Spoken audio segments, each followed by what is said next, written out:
Luisa Pastor es una niña que se ha enamorado de una idea y cada día se levanta con la sensación de realizar un sueño.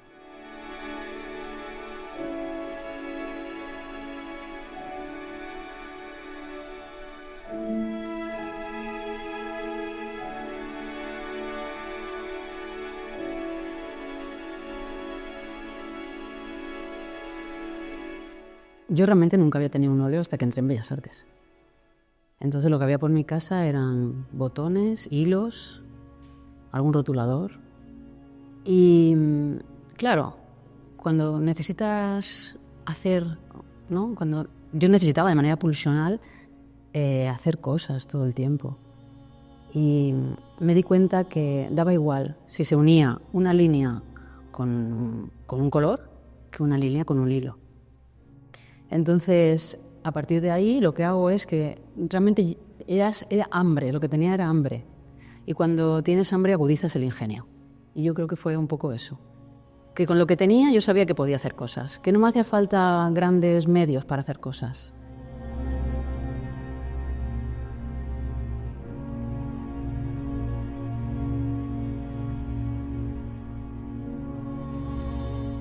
Había un programa en la televisión que decía que todo está en los libros. No sé si todo, pero mucho de ello, ¿no?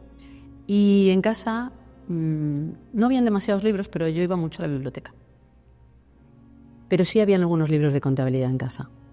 No sé, mi padre hacía contabilidad de sus cosas, de sus aficiones, como la colombicultura. Y estaba ahí como de manera, no sé, como inconsciente el libro de contabilidad. Yo llego a Bellas Artes, a Granada, reconozco que vivir fuera era caro y mis medios eran pues bastante escasos.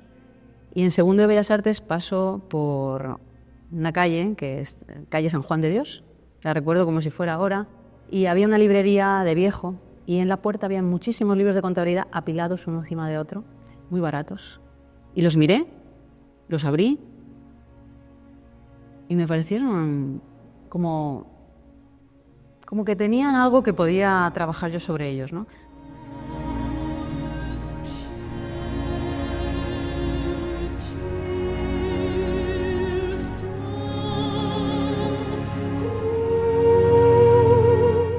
Claro, los libros de contabilidad eran realmente económicos, en esa oferta que vi de un montón de libros. Los libros Canson, para los blogs de dibujo, eran muy caros. Y para una persona tan convulsa como yo, de tener que trabajar tanto, pues eso era perfecto. Además estaban milimetrados, me dejaban hacer un cosido perfecto, lineal, con ordenado, y compré varios.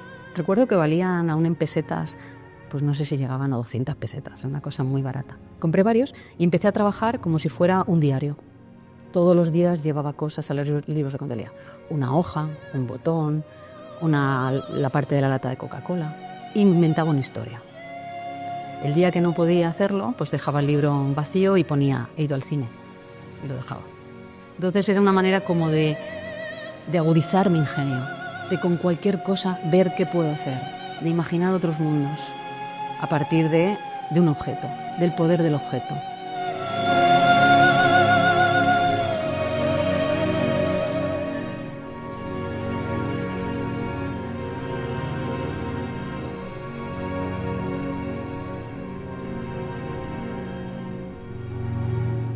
A ver, mis fuentes de inspiración, sobre todo, es el mundo de la literatura. Si tú me dices a lo mejor cuál es mi artista preferido, no te lo sabría decir. Pero si me dices qué escritor o escritora es tu preferida o preferido, ahí yo podría expresarme con más tranquilidad.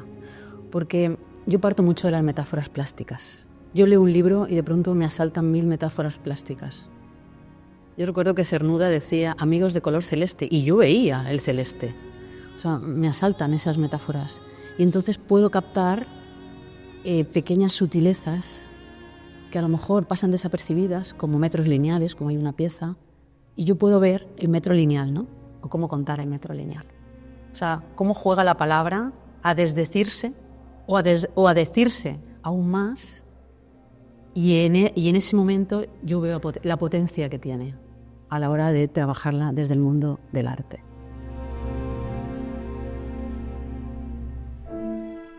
Luisa, desde que empezó a trabajar como artista, ha realizado muchas colecciones y queríamos mostrar una idea concreta.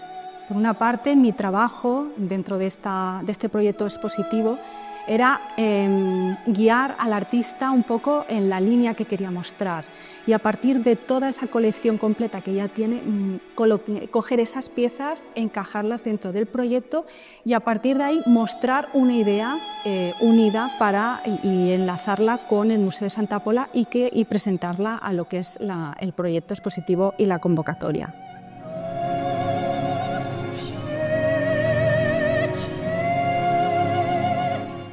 Para la exposición me pareció interesante rescatar una pequeña figura de una niña que parece que va vestida de comunión, que lleva en su mano como una vara con una esponja. Porque como estamos en un castillo, me recordaba al mundo de los cañones, al mundo de lo naval. Y esa niña me hacía pensar en las clases subalternas, esos niños que limpiaban los cañones, aun sabiendo que muchos de ellos morían, porque el cañón se ponía a tal temperatura que el cañón tenías que refrescar el ánima. Y el ánima, el ánima del cañón me parecía como algo muy perverso, ¿no? El alma del cañón, un cañón que sirve para matar. Y de hecho, tenemos piezas arqueológicas de balas de cañón.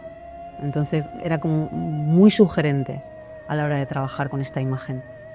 Y al mismo tiempo, esta imagen se acompaña de otra, que es la estructura de un cañón.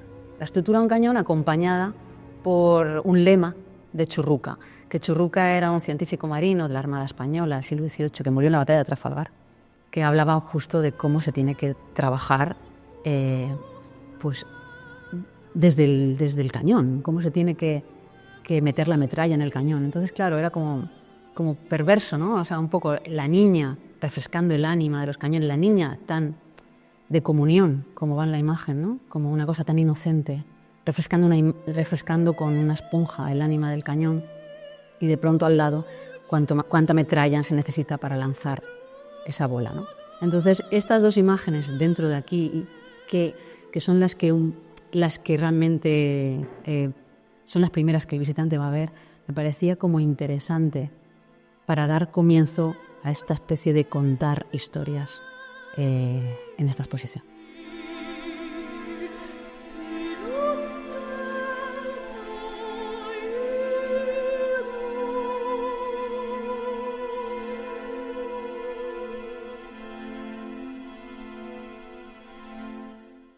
Fue un proceso que fue poco a poco, fue un poco complicado, porque Luisa me decía, tengo poca obra, digo, tienes una obra maravillosa y mucha.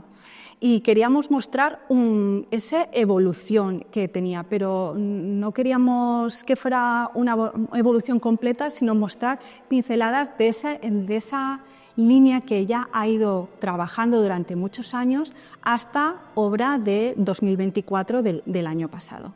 Entonces, pues decidimos que a partir del trabajo que ella realizaba de darle una segunda vida a esos elementos, esos objetos que normalmente utilizamos y que los tiramos, ella, a través de esos libros de contabilidad que ella siempre ha utilizado y que sigue utilizando, pues mostrar a través de esta exposición, de este proyecto expositivo, que esa segunda vida es muy importante. Por eso ese título de Red, inventar lo incontable, es darle voz y darle vida a esos objetos que normalmente no se utilizan, que tienen un solo uso, como esos libros de contabilidad que cuando ya están llenos ya no los vuelves a utilizar, o incluso los guardas o los desechas, y les da una segunda vida a partir de esos maravillosos collages que ella ha ido trabajando y dando esa evolución dentro de su trayectoria y que sigue realizando.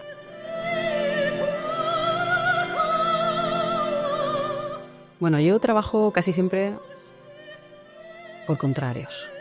Entonces, me gusta mucho la condensación y me gusta mucho el desplazamiento. O cuando trabajo algo muy limpio, luego intento que sea algo muy barroco. Entonces, las jícaras nacen un poco de la idea de la comunicación. Servían, son porcelana antigua, la compró un coleccionista de los años 20 y servían un poco para llevar el cable del hilo telefónico. Y cuando presentamos el proyecto, me gusta siempre tener un guiño con el sitio donde trabajo. Eso me parece súper importante. O como anclarlo. Qué bonita la palabra ancla, ¿no? En un sitio como este. Y cuando hablamos de lo de la red, o sea, de la red de pesca, yo ahí vi un hilo. Pero un hilo que también viaja a lo largo de toda la exposición. Un hilo de paso del tiempo. Y esa red, cuando se desarticula, lo que queda es lo que vemos en las paredes. Queda, por una parte, el hilo, pero también queda una especie de frontera en la sombra. Una frontera que hoy en día está a la orden del día, ¿no? En un sitio del Mediterráneo como es Santa Pola. O sea, es muy sugerente, ¿no?, hablar de esto desde un punto como este. Entonces, la jícara me ayudaba a eso, ¿no?, a la comunicación, por una parte, hablar de la paciencia, por otra, y por otra parte hablar de la frontera, en la sombra que proyecta.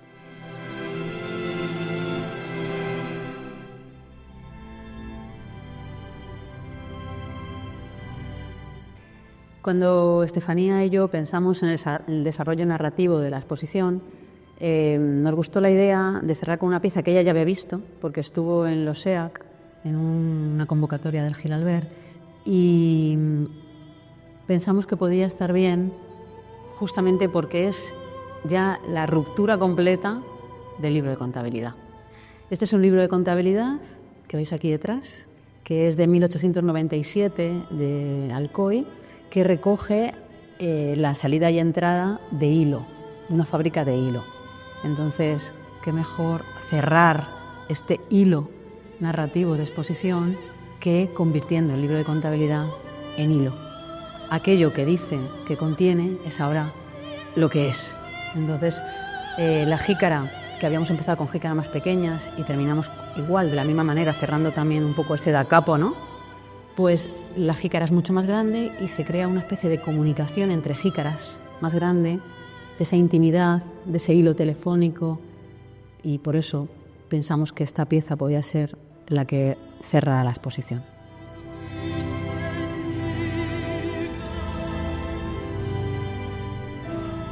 Y a la hora de hablar de Santa Pola es que no puedo evitar hablar del mar. Muchas de las piezas hablan del mar, del agua, de la importancia del agua. Por eso me pareció interesante hacer esta especie de cardiograma, de skylight, en las paredes de esta muralla, ¿no?, para hablar de la historia, de la huella, de la memoria, del tiempo, desde un lugar como este.